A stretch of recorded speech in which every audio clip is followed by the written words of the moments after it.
Welcome to RJCXD. Today we are reviewing X-Men Apocalypse with your hosts John and Christian. Hey. So Christian, what'd you think? What'd you think of the movie? Alright guys, what's up? I'm Christian and I'm just delighted. I just watched X-Men Apocalypse over the weekend. Oh, yeah, I'm pretty delighted. To be here. Now, is this the best movie ever? No. No. Is this better than Civil War? No. No. What are you saying? Definitely not. I think we have some conflicting views on this movie. Conflicting You had views? you were leading towards the more positive. I was Yeah. leaning towards the more negative. I was leaning towards... towards... the movie. I like the movie, don't get me wrong. But I love the movie too. I think people are just... Their expectations are high. We came out of Days of Future Past, which was the best X-Men movie, right? yeah, that's something that's hard to beat. Yeah. And then Civil War just came out. And that's hard to top. And now you got Apocalypse. This is also true. But if I had to put it in the middle, I would say at least the worst. I mean, worst to best is Batman vs Superman, then Apocalypse, then Civil War. Apocalypse to me was really good. There's a lot of good moments to love in this for comic book fans.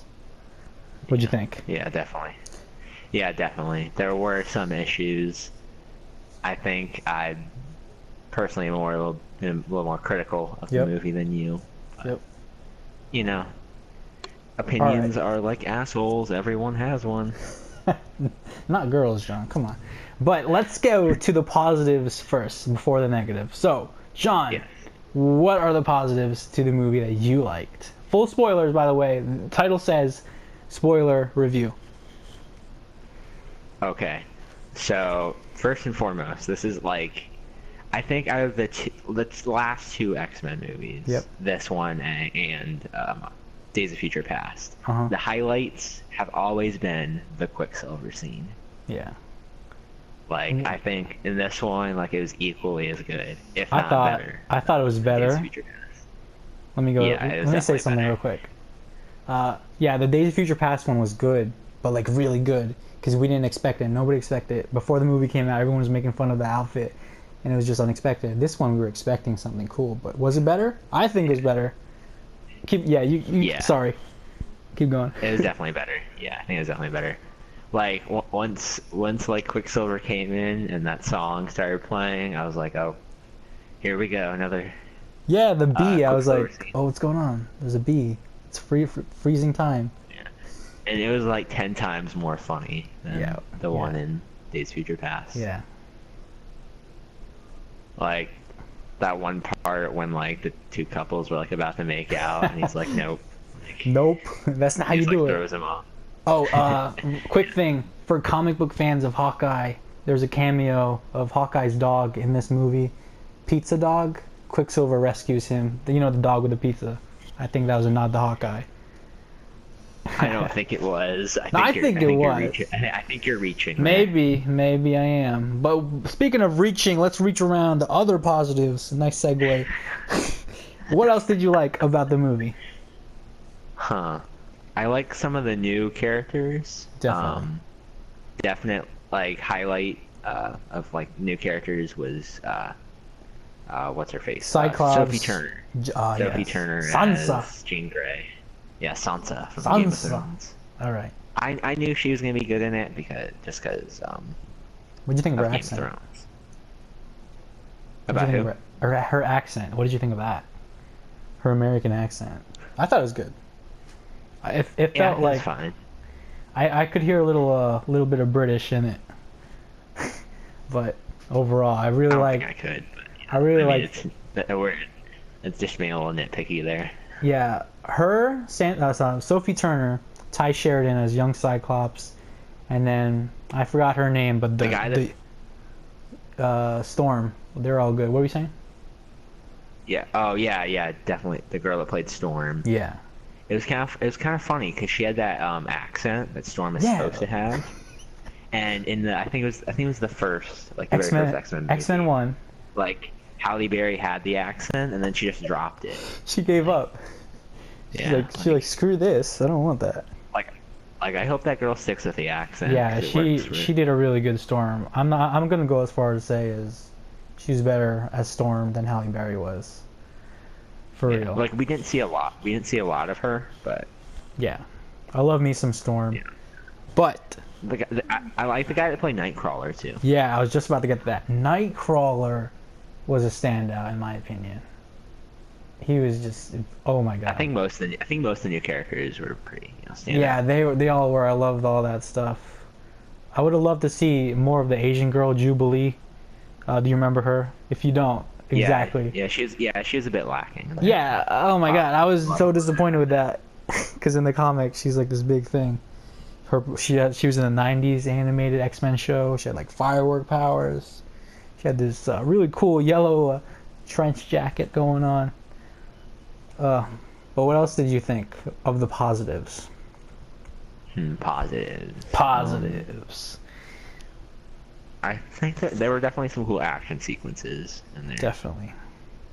In the movie. Oh, how can the fight scene near the end. Yeah, how can we talk about the positives without talking about Wolverine? Your thoughts on Hugh Jackman returning to the X-Men? That was a cool cameo to see, just because, I don't know, I was sitting in the movie theater, and I'm like, wait, something's off about this movie. Yeah, we haven't seen Wolverine yet. I mean, I'm glad they had less of him in there, just because, it's like something we've all come to expect. It was kind of cheesy, though, because Sansa, right before we see him, Sansa's like, something's going on in here. No, that's not a man, that's an animal. I swear she was about to say, it's a Wolverine. What? Oh my god. No. And then she just looks straight into the camera. It's a Wolverine. X-Men Apocalypse. No, Sansa, you shut up. All right. No, but Hugh Jackman, he didn't even say any words. This is like, if this is indicative of what we see in the next Wolverine movie with action scenes, sign me up, because that was beautiful. That was good action with Wolverine. We saw blood. Yeah, that was good. And it got retconned because X-Men Origins, Wolverine sucked so bad they made Days of Future Past. So now his origin is different, and this is how he escapes. So I thought that was cool. Cyclops even says, "Is this the last time we're going to see this guy?" No, Hugh Jackman, money, but he is leaving the franchise. But which is sad. We'll talk about that later. For me, let's get to some negatives real quick. For me, the biggest negative, and this is no reviewer is really saying this as a negative, but they killed off Angel.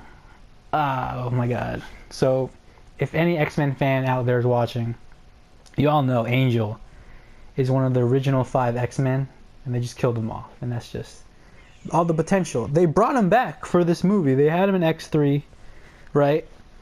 And it's like, it's okay, I guess, played by Ben Foster, and then you could have just kept him alive in this, and going forward it would have been just better to keep him alive. I don't know. What did you think? I'm rambling. Yeah, I mean, it wasn't a big deal for me. Yeah. That they killed him all.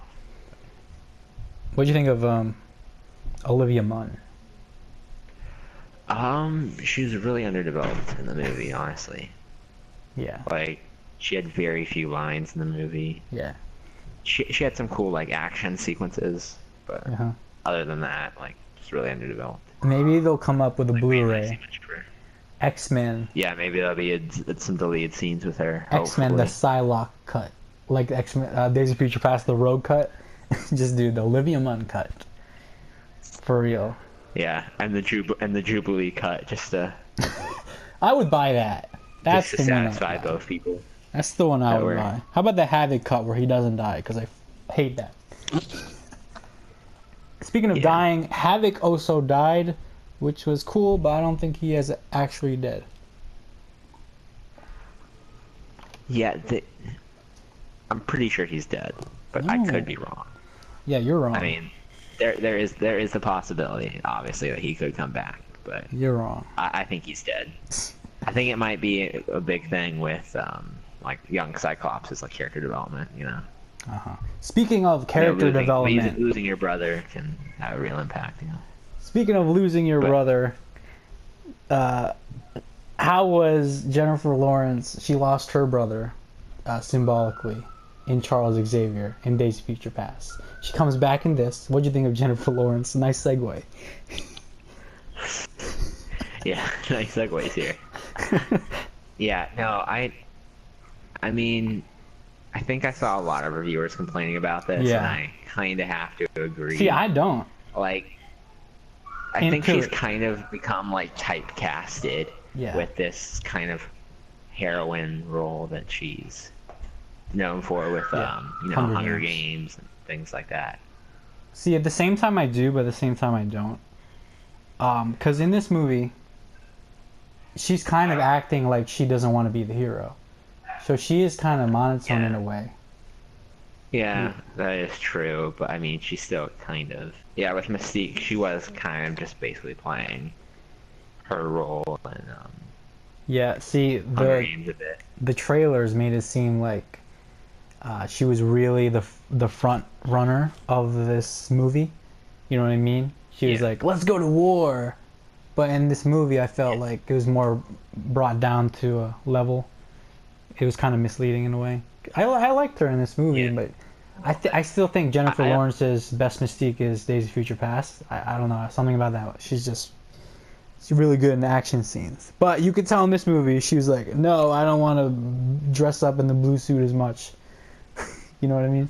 Yeah, I don't like how they didn't have her as Mystique for the majority of the movie. Because apparently I feel like they did that on purpose just because people recognize Jennifer Lawrence's face. And it's like, you know. Well, also, she also hates, like, dressing up in it.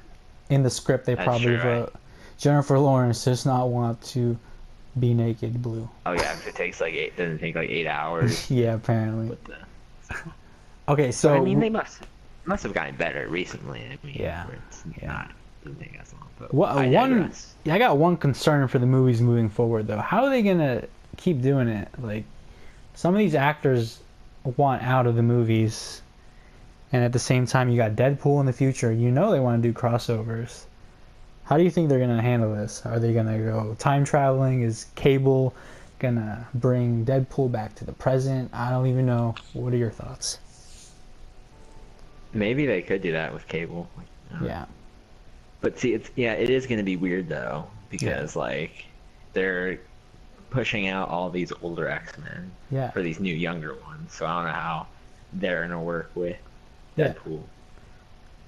Yeah, so, like how long do they expect Michael Fassbender and James McAvoy to keep going? Now you're running into the problem of recasting. And at the same time, you got Hugh Jackman who wants to leave. But I think I know a solution to that. I don't know. But let's talk about that later. We didn't talk about Apocalypse himself, a villain. What are your thoughts on Oscar Isaac's portrayal? I thought Oscar Isaac did a good job. Like, that wasn't the problem with Apocalypse. I think the problem with Apocalypse was that, you know, like, this is a problem with a lot of characters in the movie, I think. That they were just underdeveloped. Oh, why? Like, I don't know. We just don't really see Apocalypse as, like, motivation. Yeah, I wish we had more scenes with him. I want to, you know, destroy the world and all that. Yeah. Kind of felt a little bit like Ultron. But I did like Ultron as a villain a lot more than people think. But yeah, I get what you mean.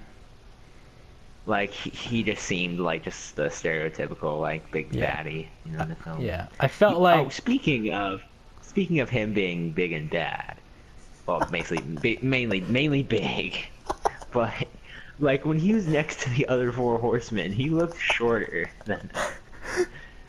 Yeah? Like, he should have been, like, this big, towering guy, and he's, like...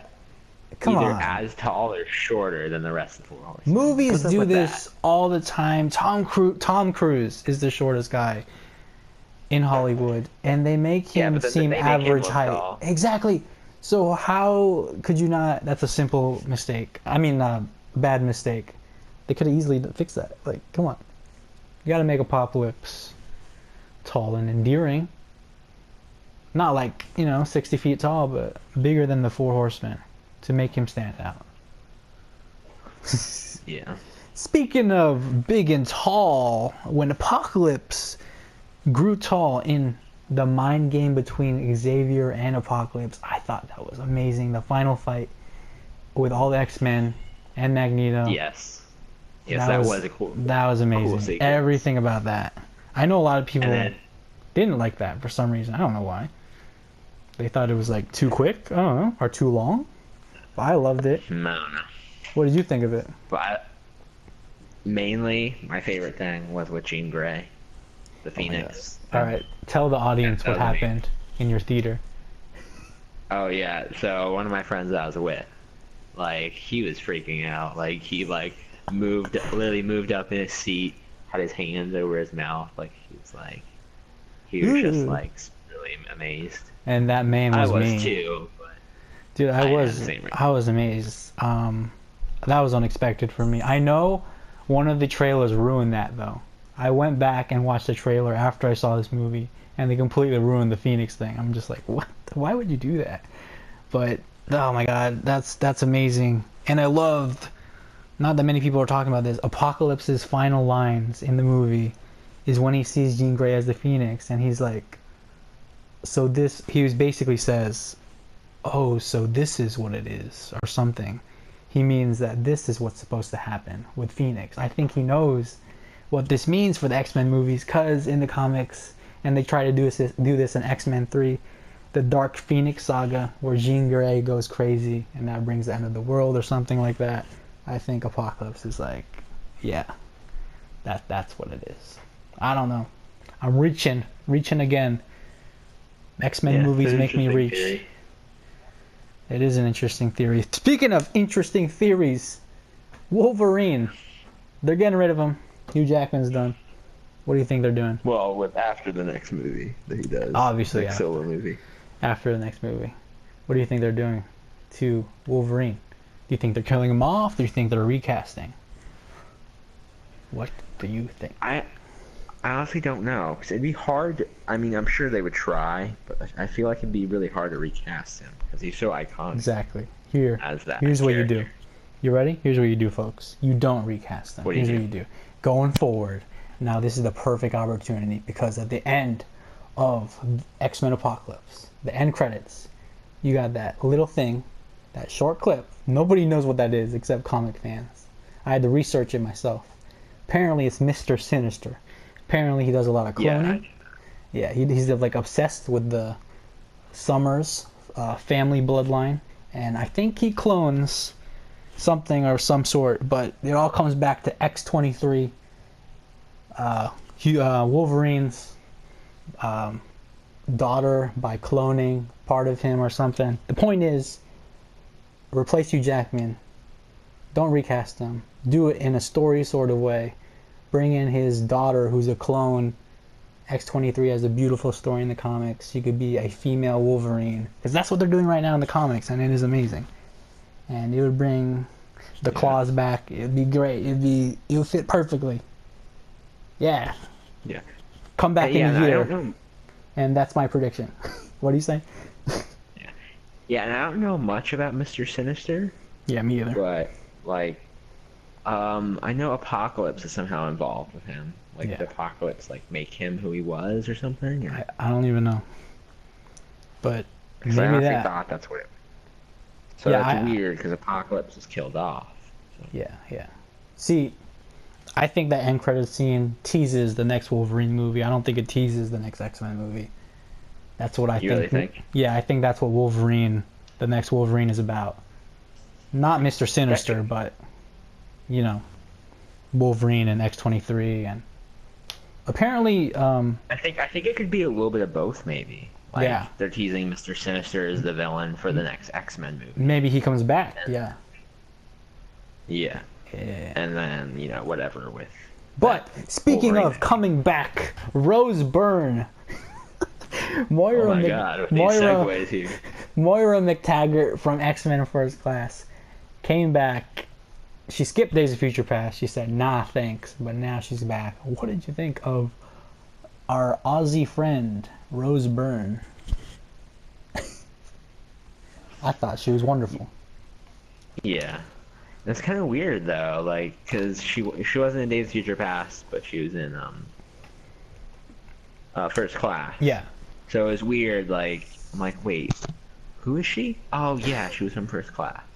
Like, it See, took me I a did minute to I did a marathon, and it was just, oh my, I did it, yeah. Anyways, I probably should have done that if I known they were gonna bring back stuff from First Class. I probably would have watched them all leading up to it, but I didn't. some people are complaining Rose Byrne was like kind of shoehorned. No, I liked it. I liked that little love thing between.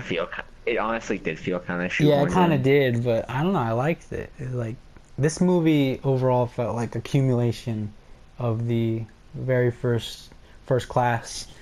I felt like this was a nice trilogy. We don't get that many good comic book trilogies. I felt this was a really nice, and I loved how they did the found footage stuff. I mean, not found footage, the old footage from the previous movies as like little flashbacks. Yeah, I love that. I know some people are like, but I love that. It felt nice. Yeah, it was nice, but like it just seemed like there wasn't really any further development with those two characters. True. It was just the flashbacks.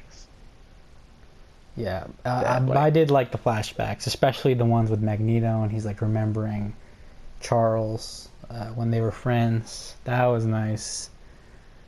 But speaking of Magneto, I don't think we talked about this yet. How could we not? John, why don't you tell the audience the best Magneto scene in a while? Oh my god. The best Magneto scene? Yeah, in this movie. When he goes to Auschwitz? Is that what we're talking about here? No, you fool.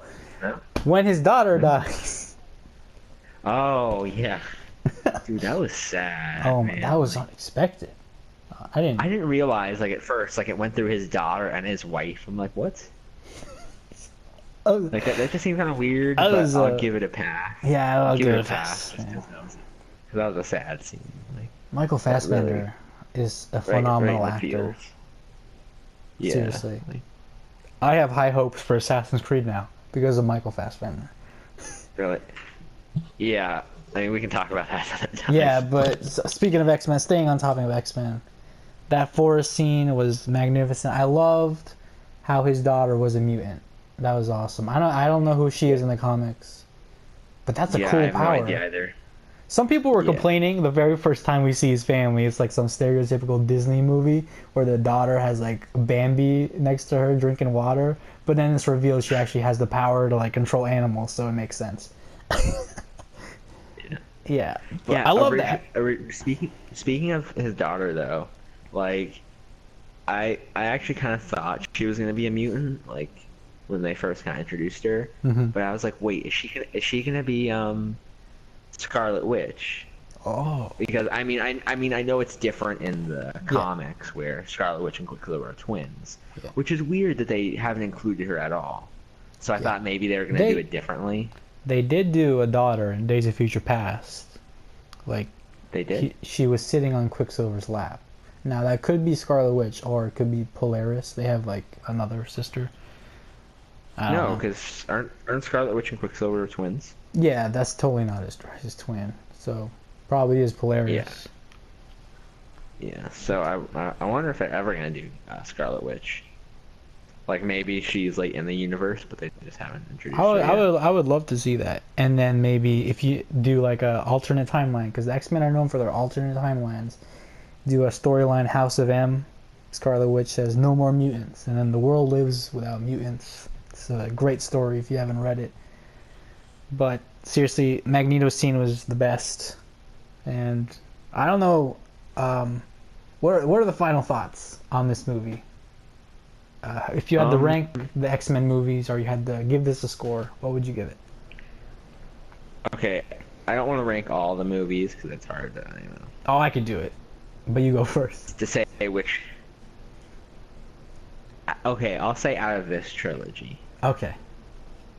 Okay, that's easy though. I think it was the weakest one of the three. Yeah, me too. I think it goes Days of Future Past at top. Yeah. First Class is a close second. Yeah. And then that's exactly mine. Apocalypse. Yeah.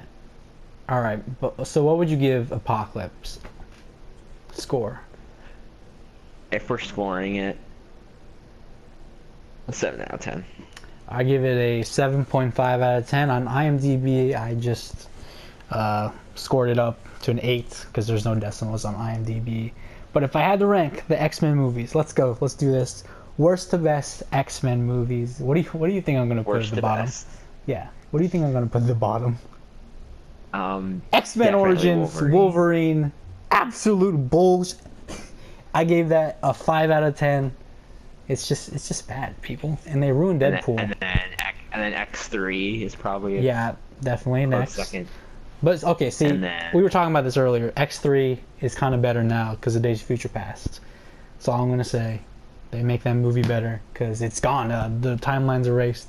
So yeah, X-Men Origins. But if you're looking at it on its own, it's still pretty bad. Yeah, but if you're doing a marathon of the X-Men movies, you need X-Men 3. You could just skip X-Men Origins Wolverine. That is true. Because X-Men 3 has some cool moments. It has Beast. It has Are we just including main movies? Or are we including like side movies like the other Wolverine, everything. Okay, so I think maybe that Wolverine. I didn't see that Wolverine movie. All right, let me finish my list. All right. Okay. X-Men Origins Wolverine, and then X3. Okay, and then I think I'd have to put The Wolverine next. That is a good movie. The third act is kind of like wobbly, but then these are where the movies start getting like actually good. I'm gonna put X-Men 1 next. I like that movie. It's good, but it's kind of outdated, don't you think? I don't know. Yeah, it is a little. Yeah, it is. And then I can't really count. What am I on? How many movies are there? So many. The point is they're all good. I think the best is Days of Future Past, and the second best is X2, and then what First about Class. Deadpool? Does First Deadpool Class. not count? I'm gonna put Deadpool below First Class. It's amazing, that movie, but there's so many good X-Men movies. It's kind of hard to compare Deadpool to the other ones. It really is. Because it's like the most comedic out of. It really is. And then after Deadpool, I think I'd have to put Apocalypse. So I don't know the order of it. I don't want to redo that order. Your turn.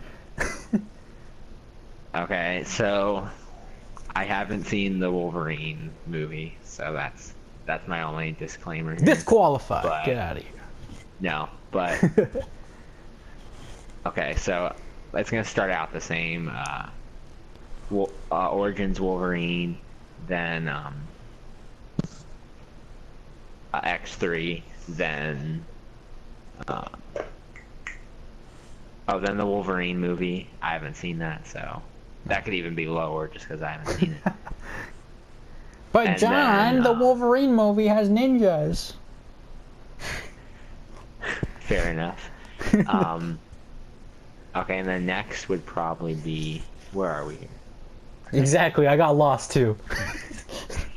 Okay, so Apocalypse is next. Is it? Oh.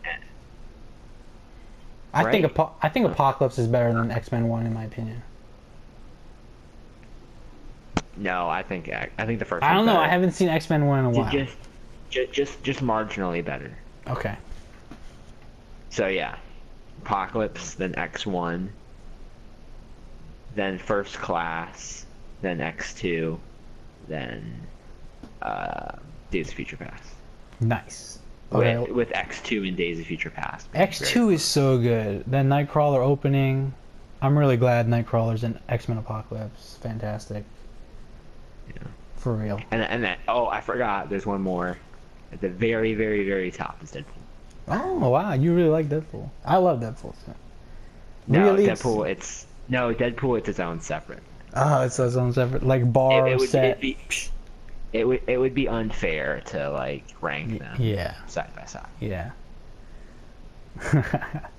All right, that just about does it for our spoiler review of X-Men Apocalypse. I was here with one of my best friends, John, and I'm Christian. Oh, I'm flattered. Yeah, boo boo. All right. Till next time, stay tuned for more reviews. Subscribe, like, comment. Tell us what you thought about the movie. We do podcasts, and we're continually trying to get better at this channel. You can see it from our very first videos onwards. We're trying to get better. But we're not really trying. Yes, we are. Leave a like and comment and subscribe down below. And what are your thoughts on X-Men Apocalypse? Also, final note, I think Matthew Vaughn, director of First Class, should come back to direct the next X-Men movie. All right. Thank you for watching. Next X-Men movie is in the 90s, so get psyched, people.